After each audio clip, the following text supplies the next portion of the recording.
Bienvenidos a Estrategia, el podcast de Global Strategy. Soy Javier Jordán y vamos a hablar sobre el poder aéreo.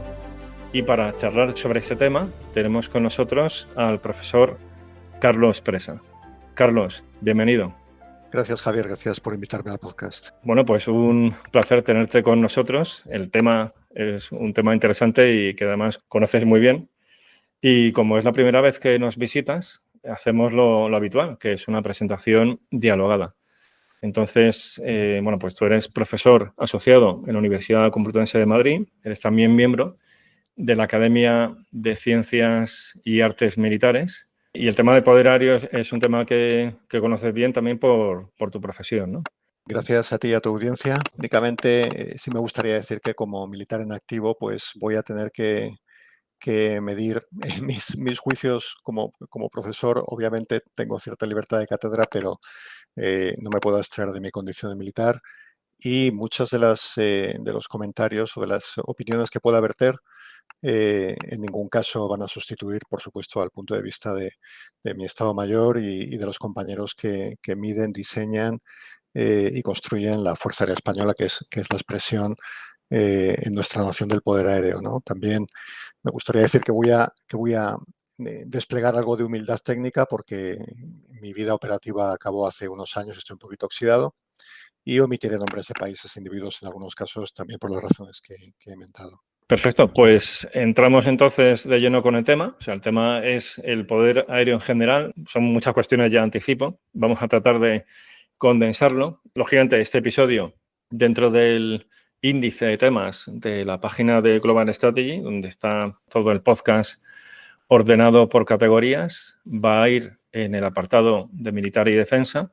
Y luego, como siempre, se agradecen los me gusta, los 5 estrellas en Spotify y sobre todo que lo recomendáis a vuestros amigos con el fin de que estos contenidos pues vayan llegando a más gente y vayamos fortaleciendo la cultura estratégica española, que es uno de los propósitos principales del podcast.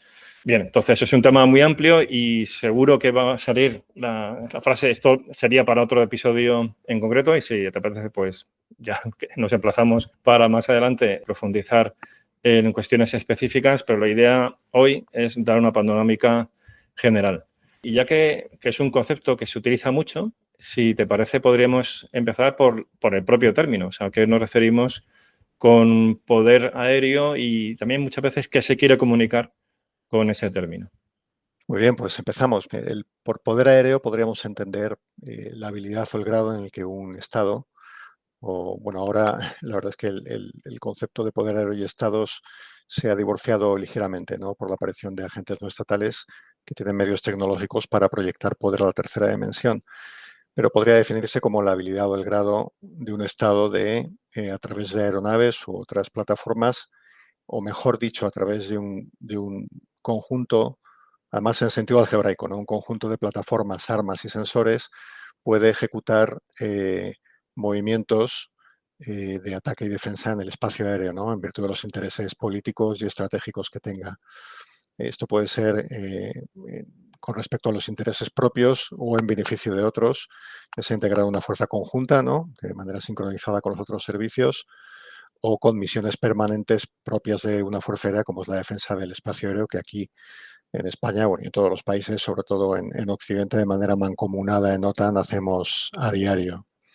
Es un término un poco gaseoso, ¿no? Porque es un término incluso organicista, porque se puede comparar a lo que hacen en cuanto a topologías que forman los medios aéreos, a lo que hacen las abejas o otros organismos, ¿no? que en 3 dimensiones pues adoptan políticas de movimiento ofensivas, defensivas y bueno, pues se defienden lo mejor que pueden en virtud igual de sus intereses, ¿no? Así que bueno, pues más o menos, grosso modo sería eso. Luego se puede particularizar y metaforizar mucho, ¿no? Con ejemplos de biomimética o de la famosa nube de combate que también hablaremos más tarde, pero no deja de ser una metáfora que ejemplifica y dibuja cómo se ejerce el poder aéreo con todos sus atributos, ¿no? de permanencia, conectividad, etcétera. Bueno, en términos relativos, pensando en la historia de la guerra, es un poder reciente, ¿no? O sea, que apenas tiene, o sea, un siglo y poco más. Bueno, si nos vamos al siglo XIX con los globos para observación, también se podría introducir ahí, ¿no? Pero vamos, el poder aéreo tal como lo entendemos, en buena medida germina en la Primera Guerra Mundial, ¿no? Con los avances que ha habido en los años inmediatos, ¿no? De hecho, tenemos un episodio del podcast que es específicamente sobre el poder aéreo en la Segunda Guerra Mundial, que es el número 63, con el coronel Francisco Berenguer. Y aún así, ya que estamos dando esta panorámica, si quieres, por favor, hacer una visión, ¿no? Así, de cómo ha evolucionado en este siglo y pico que tiene de existencia. Pues sí, hombre, si ha estado Paco Berenguer en tu podcast, no lo sabía, pues es una voz muy, muy autorizada, ¿no? No quiero arriesgarme a comprometer mi crédito contradiciéndole, pero sí que efectivamente la Primera Guerra Mundial pone individuos en la tercera dimensión y eso, pues, como decía Cervantes, ¿no? Tirar a caballero, cuando explica que en el sitio de la goleta el enemigo se sitúa más alto que la fortaleza, entonces, pues, eso da una ventaja obvia, ¿no? Como un ave de presa que utiliza la altura, la velocidad y la permanencia en el aire para localizar blancos y abatirlos, y en este caso comérselos. Pero sí que en la Primera Guerra Mundial lo que sucede es que ya se había hecho antes en la Guerra de África, tanto por parte de Italia en Libia como por parte de España en Marruecos, ¿no? Y empiezan a aparecer lo que se llaman roles de gestión o de empleo de los medios aéreos. Primero es el bombardeo y el reconocimiento, hasta que a alguien se le ocurre montar una carabina de caballería en un biplano primitivo y empezar a abatir enemigos. A partir de ahí, bueno, pues acaba la guerra con los medios de caza y bombardeo que todos hemos visto en las películas y nos metemos de lleno en los años 20, donde aparece un debate eh, ya incluso a nivel político de cómo utilizar estos medios, ¿no? Los pioneros en cuanto a, eh, contar en sus filas con pensadores que a nivel político vean la utilidad del poder aéreo para defender sus intereses son los británicos, sin lugar a dudas. Y lo hacen en diferentes escenarios, en diferentes operaciones. La primera es la defensa de Singapur, donde ellos ven que bueno, van a poder tener sus tropas terrestres basadas en la ciudad y a través de aviones podrán desplegarse y generar influencia en la zona cercana a Singapur para mantener los términos de seguridad que les interesa para su comercio, ¿no? Pero realmente, para mí una revolución desde el punto de vista de los niveles de las operaciones, ¿no? Porque la implicación en el nivel político en los medios aéreos es, ha sido muy significativa en ciertos momentos de la historia, es cuando el Parlamento británico discute en 1932 cómo van a gestionar en la próxima guerra el tránsito de bombarderos hacia las islas, ¿no? Y hay un diputado, Stanley Baldwin, que dice muy vehementemente que los bombarderos siempre pasarán, ¿no? La guerra será de plena atrición y de destrucción mutua, porque los bombarderos no van a contar con un obstáculo que impida que arrojen su carga contra las islas británicas. Y es ahí donde se pone en marcha la cadena político-militar, industrial y económica, donde los instrumentos de poder pues, se alinean para, primero, hacer una serie de ejercicios de defensa aérea, donde ven que efectivamente los bombarderos llegan, después invertir nuevas capacidades, que son los bombarderos pesados que fructifican en los cuatrimotores, ¿no? El Lancaster y otros, pero fundamentalmente los cazas, ¿no? Y la cadena radar que puebla las islas y a la vez el centro de control de Hawái-Com y los centros sectoriales que en contacto radio con los aviones son capaces de implementar uno de los fundamentos del empleo del poder aéreo, ¿no? Que es llevar el caza hasta el blanco, poner el efector en distancia de generar el efecto contra el agresor, ¿no? Y lo hacen con una efectividad que supera en muchos casos al 90%. Son cifras extraordinarias para su tiempo, ¿no? Realmente lo que hacen es generar un centro de gravedad que los alemanes no saben identificar a tiempo cuando se vuelcan los bombardeos urbanos, creyendo que van a poder doblegar la voluntad del pueblo británico, ¿no? Y bueno, a partir de ahí ya aparecen los roles doctrinales que se han institucionalizado en la doctrina actual, ¿no? Un breve repaso a la historia del siglo XX y a las diferentes campañas, pues verá crecer los bombardeos estratégicos, la supresión de defensa, se llevarán los radares a bordo incluso en la Segunda Guerra Mundial, la visión nocturna, pero la revolución ha venido últimamente, estas últimas décadas, de la mano de las municiones de precisión y sobre todo de la transferencia de datos y fusión de sensores, ¿no? Que es realmente lo que está llevando a las distintas plataformas, con piloto o sin piloto, a poder ser mucho más decisivas y a poder multiplicar las posibilidades de gestión ante una situación táctica determinada que los medios aéreos pueden llevar a cabo. Es que este tema es un tema apasionante y un tema que eso queda para varios episodios. Más allá, ¿no?, de este que hicimos con Paco Berenguer, que además es un episodio clásico que ha tenido muchas escuchas, es también de estos episodios de historia largos donde lo pasamos muy bien charlando sobre el tema, porque es que tiene un montón de derivadas, ¿no? De hecho, un debate que surgió en aquellos años de entreguerra era la utilidad estratégica del poder aéreo, ¿no? O sea, el debate giraba en torno a si el poder aéreo por sí solo podía ser una herramienta decisiva a la hora de ganar las guerras, o sea, toda esa teoría de bombardeo estratégico, o la otra corriente que era más de, bueno, de algo integrado, pero sobre todo casi subordinado, ¿no? En el caso alemán y muy claramente también en el soviético, subordinado a las fuerzas terrestres. Bueno, pues si te parece, pasemos entonces al presente, ¿no? O sea, cómo se articula actualmente el poder aéreo. Bueno, pues es un tema complejo porque por lo general tenemos una imagen, el cine ha hecho mucho daño al poder aéreo, ¿no? Porque ha creado una visión totalmente idealizada, que además incluso hasta la prensa especializada se encarga de difundir. Eh, Gozamos de gran capacidad de disparar fuegos artificiales a través de colores, de ferias, de encuentros como el Tiger Meet, etcétera, que son estéticamente muy gratos, ¿no? Pero que tienen esa parte visible del poder aéreo, pues no tiene mucho que ver después con la mecánica de gestión que es antes he inventado el álgebra, pues es algebraica, ¿no?, del poder aéreo, ¿no? Eh, ya te digo, el cine es un poco el Deus ex machina, pero a la vez también es las percepciones que genera el poder aéreo son un reflejo vertical del tipo de nación que lo acuña.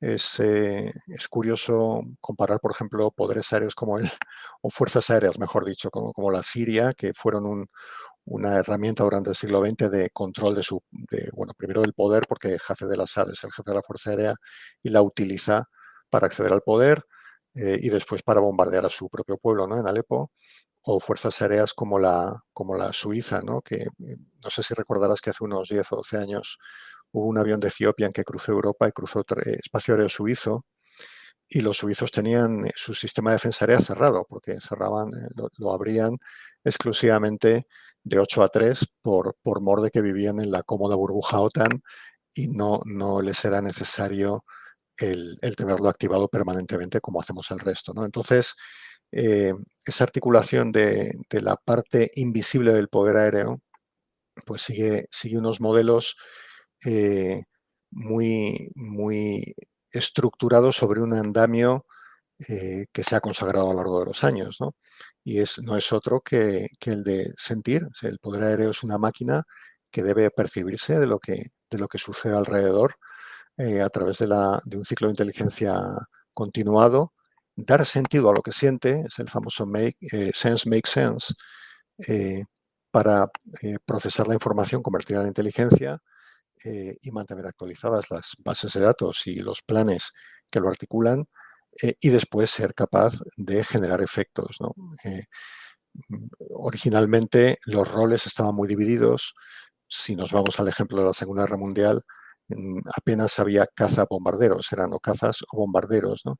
Después la federación de plataformas que pueden hacer muchos roles o de roles que pueden ser hechos por muchas plataformas distintas ha dado lugar a combinaciones muy rocambolescas. Es decir, la articulación del poder aéreo va a ser totalmente contextual en una región del espacio aéreo determinada donde hay que concentrar una serie de medios para generar efectos con ventaja local y numérica, ¿no? Y ahí aparece el concepto de superioridad aérea del que habla Worden en su libro La campaña aérea, que es un libro muy bueno porque va intercalando, me gusta, es ameno, va intercalando pequeñas anécdotas históricas, ¿no?, que explican cada concepto.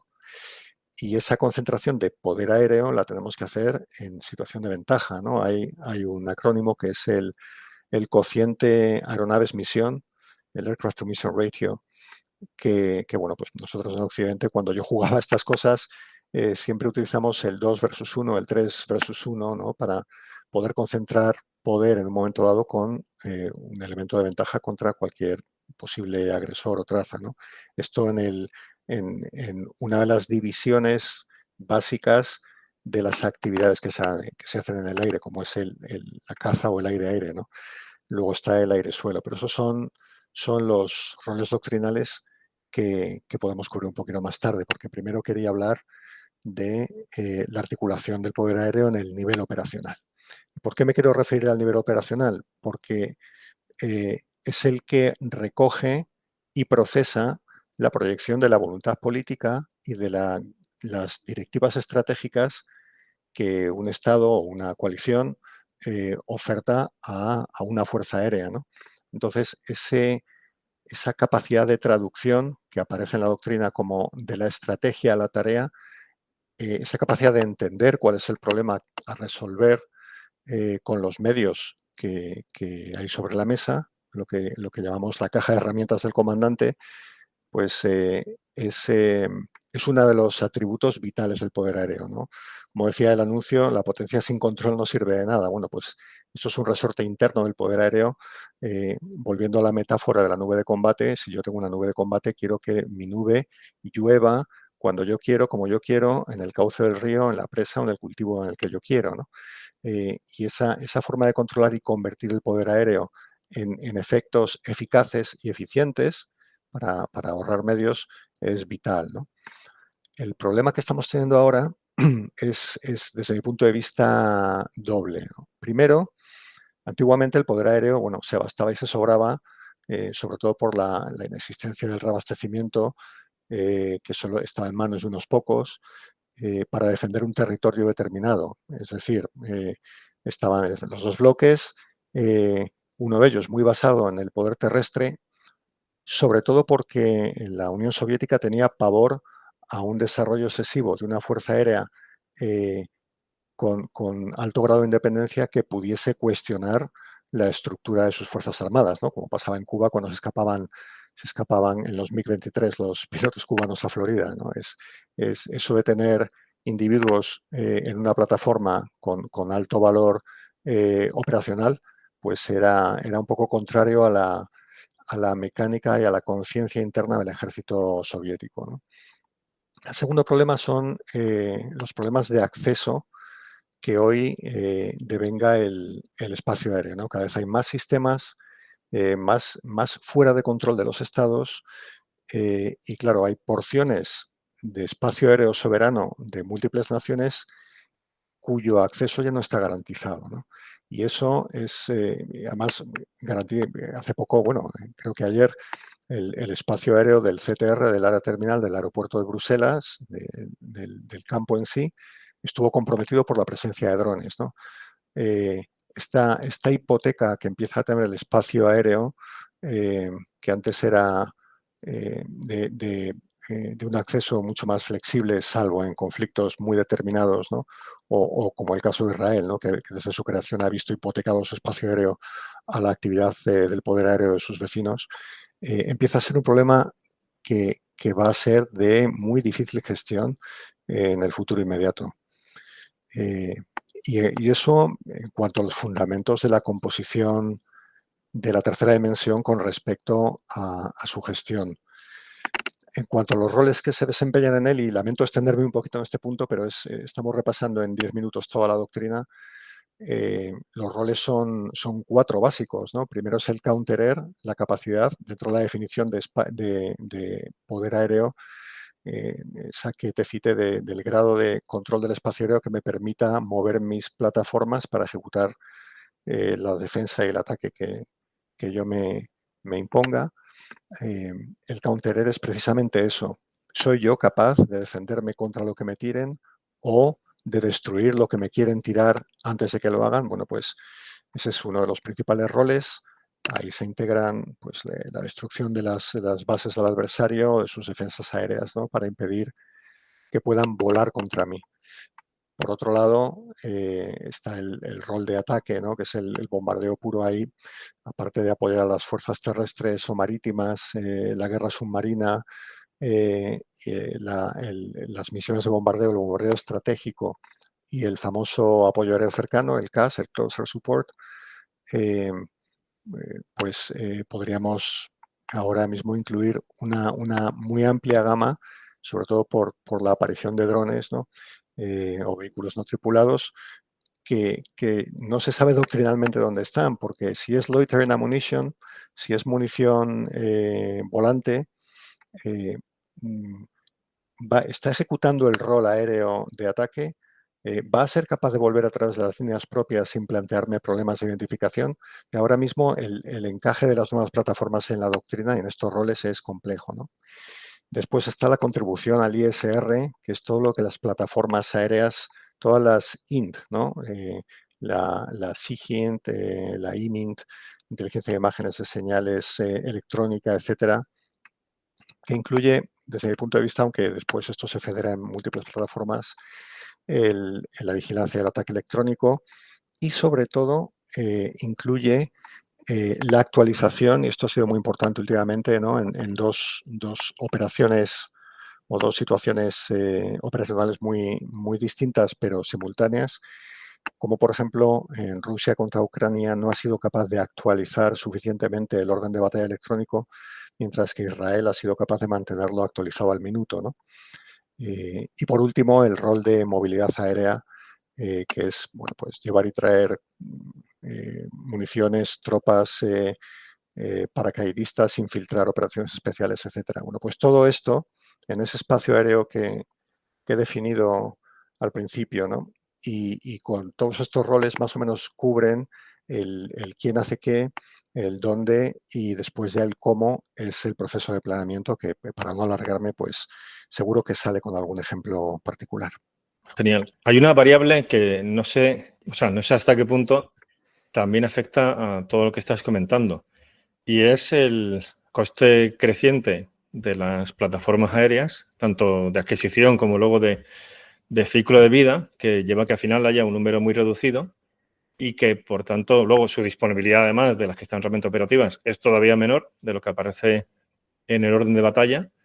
O sea, esto asumo que también, en la realidad, ¿no?, de la mayor parte de los estados, también limita desde el punto de vista operacional, ¿no?, el uso que se puede hacer al poder aéreo. O sea, estoy pensando, por ejemplo, en lo que antes comentabas del CAS, ¿no?, del apoyo aéreo cercano. O sea, ¿hasta qué punto potencias medias que no son Estados Unidos pueden realmente ofrecer un apoyo aéreo cercano porque tengan un número suficiente de plataformas para ejercer ese rol, teniendo además que son misiones que realmente han sido muy peligrosas, ¿no? Con lo cual, el riesgo de perderlas y perder, por tanto, un activo que es clave para otros roles es algo a tener muy presente, ¿no? Pero vamos, por centrar una pregunta, o sea, ¿hasta qué punto ese número muy reducido de plataformas aéreas también afecta a estos cálculos en el nivel operacional? Bueno, pues vamos a empezar a hablar de dinero, ¿no? Es el tema central. En estos casos, los aviones son caros, siempre lo han sido, ¿no? De hecho, en los años 20 había que hacer cuestaciones públicas para donar aviones a los ejércitos. A día de hoy, me hablabas del CAS, la mutación está siendo muy rápida. Hay expedientes de adquisición de ciertas armas bueno, por la ley de Moore, ¿no? Que tenemos que primero definir una necesidad, perfilarla, definir qué requisitos tiene que tener, sacarlo a concurso, que se adjudique, comprarlo, integrarlo. A lo mejor pasan 7 o 8 años.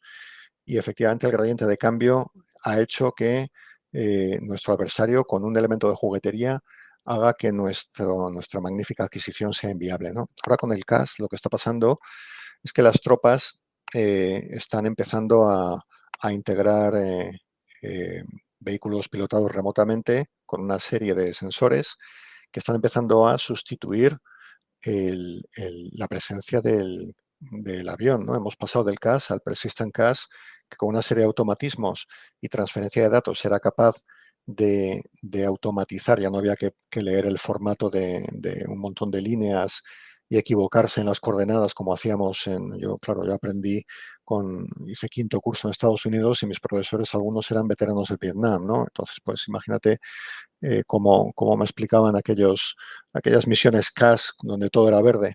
Aquí, ahora mismo, a través de automatismos y desde un dispositivo móvil con una app, yo puedo programar una suelta o bien de munición inteligente desde un mortero o bien de munición desde un vehículo no tripulado, ¿no? Con lo cual, estamos viendo una deriva hacia otros ways derivados de los actuales means.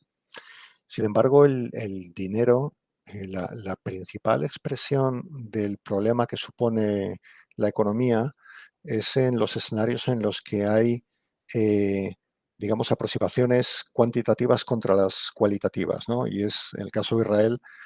Ha habido días en los que Irán, pues creo que fueron el año pasado, sobre todo, hubo un par de ocasiones en los que Irán sincronizó el disparo de múltiples proyectiles, misiles balísticos, crucero y drones de diversos tipos, junto con los cohetes de sus proxies, sobre todo Hezbollah.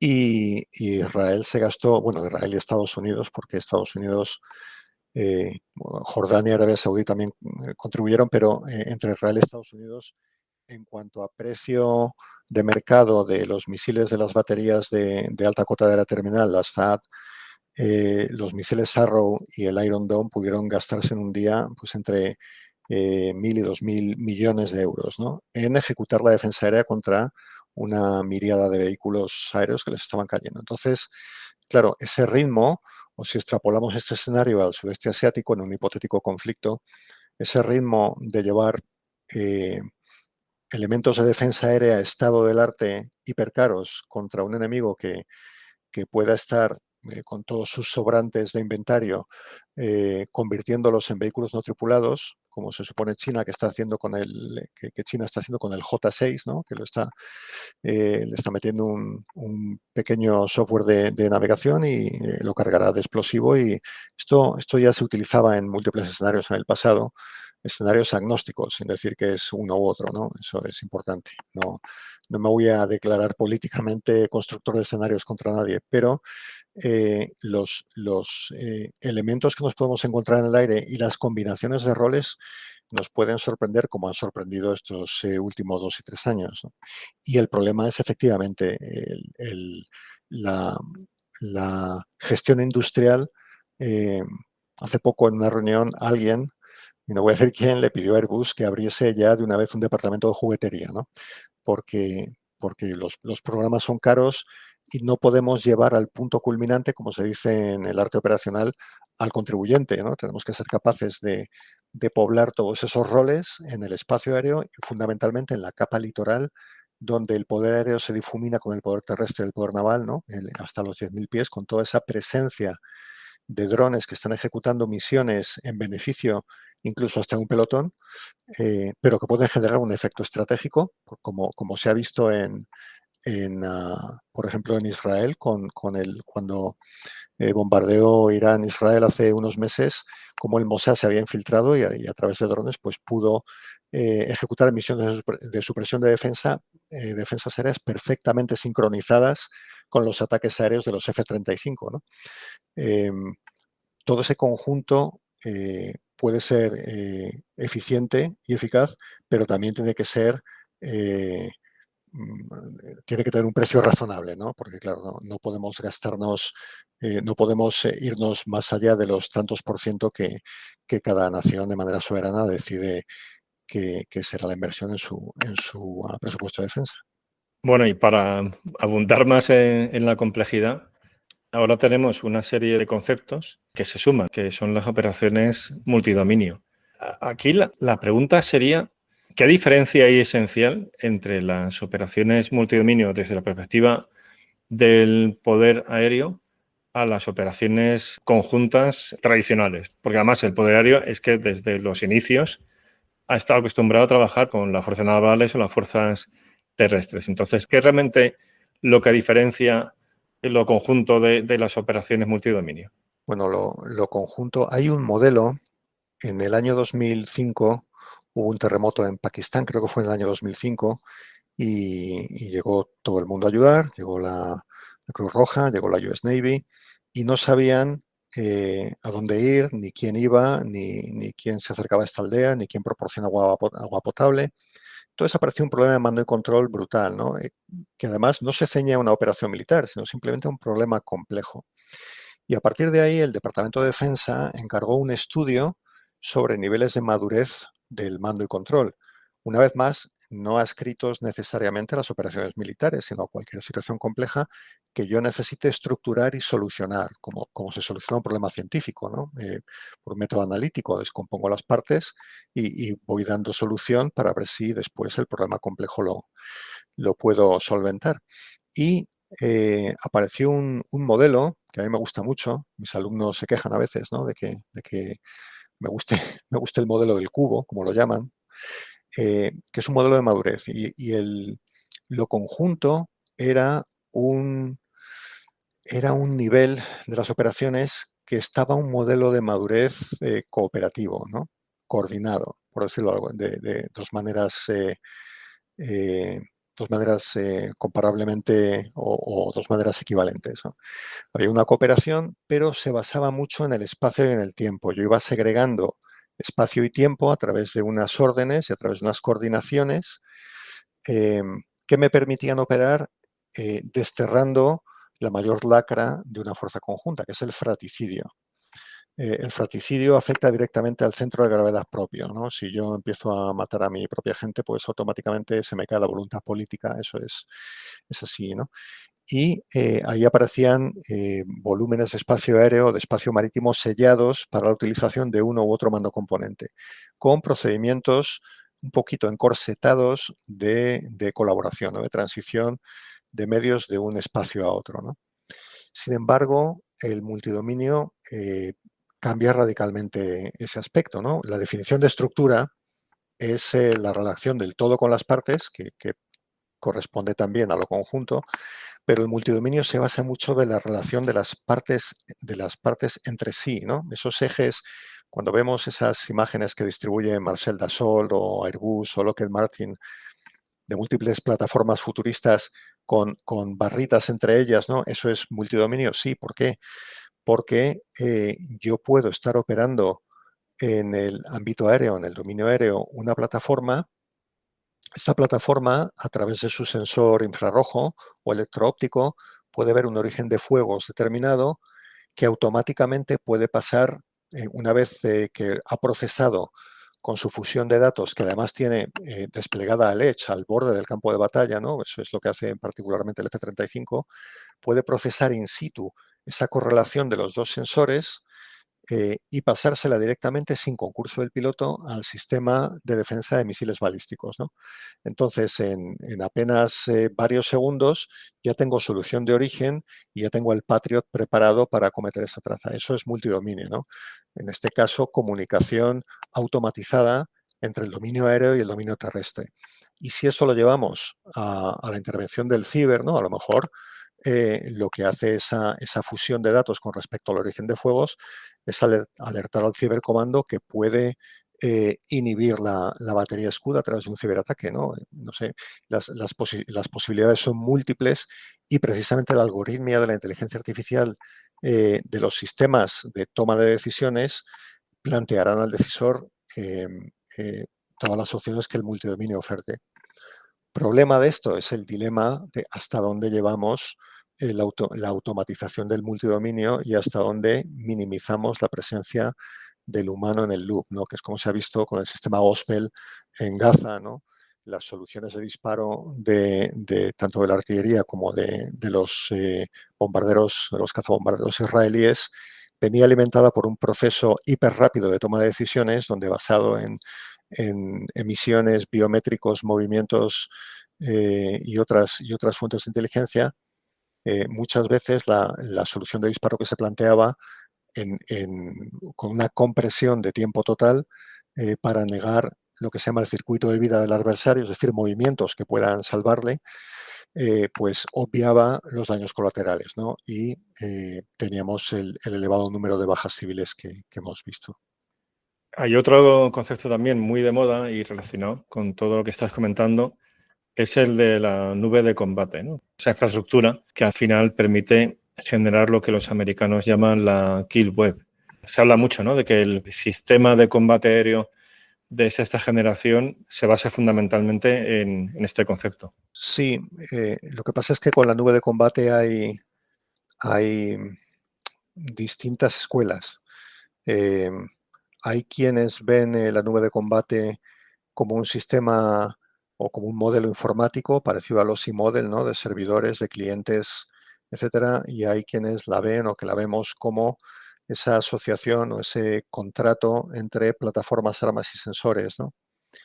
Luego también tiene otro peligro, ¿no? La nube de combate, la conectividad es buena per se, pero hay veces que los elementos tienen que estar desconectados, ¿no? Por razones, por ejemplo, la capacidad stealth implica que yo no pueda emitir del modo que emite la cuarta generación, ¿no? El F-35 tiene su link privativo, el MATL, y la sexta generación es muy probable que fragmente aún más la comunicación de la fuerza. Se quejaban mis alumnos en el TLP se quejaban cuando volvieron de los que volaron en Siria, ¿no? Dice, bueno, estaban los F-22 por ahí, estaban en mi pack, pero yo no sabía dónde estaban, ¿no? Y yo era el Mission Commander, entonces eso no es de recibo, porque yo tengo que saber dónde está la gente, ¿no? Entonces, ¿hasta qué punto la nube de combate, sobre todo para mantener ciertas características de performance de las plataformas más vanguardistas, van a acabar degradando a las plataformas legacy, ¿no? Y ahí hay un ingrediente también de confianza.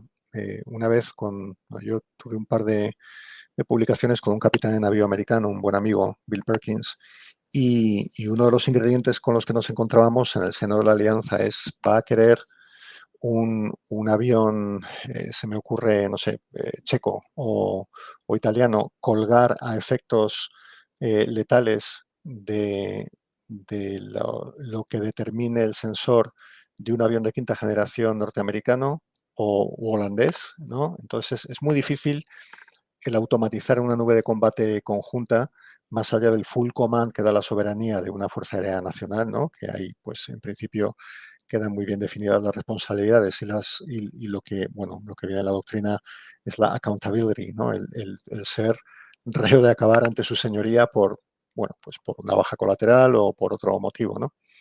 Entonces, la nube de combate tiene todavía problemas administrativos por resolver y ya te digo que todas estas escuelas la plantean cada una desde su concepto de operaciones, porque además supera tanto a lo conjunto como al multidominio, ¿no?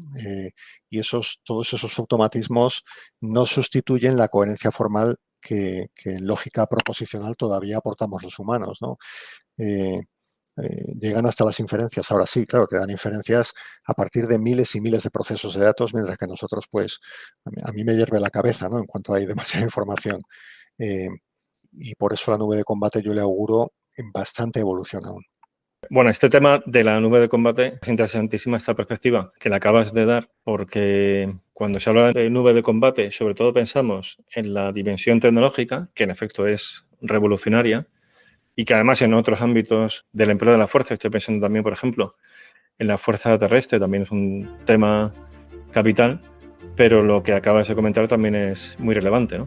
De modo que, dejando la conversación por ahora aquí y por tanto, pues emplazándonos para el siguiente episodio, donde vamos a continuar hablando de este aspecto más humano de cómo se gestiona desde el punto de vista del mando y control esa nube de combate. Si te parece, lo dejamos por ahora y continuamos en el siguiente episodio.